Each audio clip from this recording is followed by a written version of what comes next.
Hi dear students, today we're going to start with a very simple and easy topic. It's modal verbs. You can find it in your activity book, Module 1.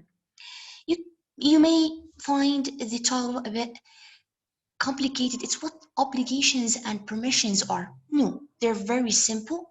They're a piece of cake. We're going to study have to, don't have to, versus can, can't. We're going to review each modal verb function or use. Let's start with have to. Simply, we use have to when we're talking about something that you have to do. In other words, it's or you don't have a choice. It's not your choice. Whether you like it, you don't like it, you're comfortable with, you're uncomfortable with, you don't have the choice. You have to do it. It's not your choice. Okay, this what it meant by obligation, something you have to do and you don't have a choice. This is the obligation, what obligations are. For example, when you go to school, you have to wear the uniform. It goes without saying. You can't come to school wearing jeans or shirt. You're going to be dismissed because the school's obligations is to wear your uniform. Okay, this is the first example. The second example is necessary or when necessity, something very necessary, like she has to bring a note from the doctor if she's ill. Let's imagine that a certain student didn't attend his classes for 10 days. He was absent.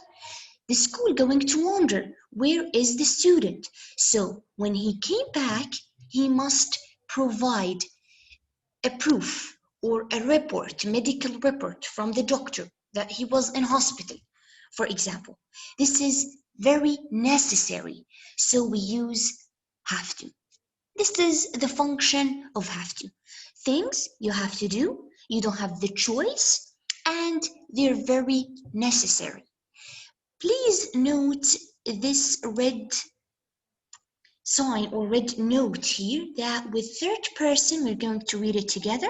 Singular subjects, we use has, like the following example. She has to bring a note from the doctor. Okay, this is when it has to do with have to. What about don't have to? Don't have to is the opposite. When something is not necessary or not or unobligated, you have the choice, so we use don't have to. To make it clearer for you, let's read the following example. The first one, I don't have to wear uniform to work. I'm no longer a school student. I can go to work wearing whatever I want. So this is your choice. This is unobligated. This is not a necessity.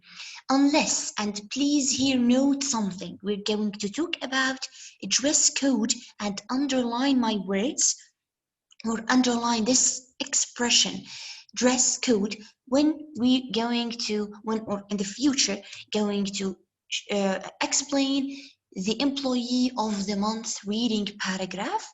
But here, if your company or the place you're working in doesn't restrict you with a certain dress code, wear whatever you want. So you don't have to wear a uniform, you can wear a dress, for example.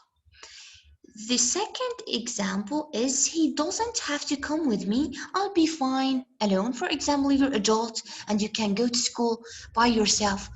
You can go to shop, you can go with your friends without a company, for example, your brother or your father or your, whatever you want. So you can go alone, you're adult enough, you're mature enough. So here is like there is no necessity or it's not necessary. It's your choice. This is have to and don't have to. Again, we have here another note written in red with third person singular subject. We use doesn't. Again, the meaning is that doesn't differ between don't or doesn't, but we have to pay attention to grammar, using doesn't with singular subject, don't with plural subject. Let's move on to the opposite group. We finished have to, don't have to. Now we're going to talk about can and can't, or cannot. What about can? We use can to show that we are first allowed to do something. Allowed is, this is what we mean by permission, something you're allowed to do. For example, students can take their own lunch to school. You can bring your sandwich, you can bring your orange, you can bring your apple to school. No one will stop you. So this is something you're allowed to do. Okay, what about the second use? Or the second thing, we use can to show that we are able to do something. Able, capable, قدرة. For example, she can drive a car. She has like a license or driving license. So of course she can drive a car. Or if we going to replace can, I'm going to write it down. Replace can with able, for example. So instead of can, we can just hold on a second. We can say able. She is able to drive a car. This is ability. This is something she can do. So can with allowance or permissions, and capability, ability, something you can do. What about can't or cannot? We use, let's read, just concentrate here with me, the left side. When you're not able to do something, for example, I can't drink milk, I am allergic to it. If you drink, some people are allergic to milk. When they drink milk, they like start, their face start buffling, and they suffer puffiness, and they their eyes uh, start like getting very red. Or for example, I am allergic to olives, so I can't, I am not capable of, I am not able to do this thing. So we use can't or cannot. And this is the first use. The second use, when you're not allowed to do something. For example, students can't wear jeans to school. You can't do this. You're not allowed to do this. Okay, here we use cannot. This is the explanation of modal verbs and have to, don't have to versus can or can't. Let's do some easy or quick exercise to show that you have understood and you get the core of the lesson. Exercise, look at the picture, these pictures here, and fill the blank with the suitable model between have to, don't have to, can, or can't, cannot. I bring my dog to this garden. Look at the sign. The sign says dogs allowed. So we use, just pause the video, try to answer, and then look at my answer or the answer key. I can. Excellent, because we're talking about ability. We're talking about allowance. You are allowed to do this thing or to bring your dog to this garden. Excellent. The second one, we have this red sign here. Sorry, with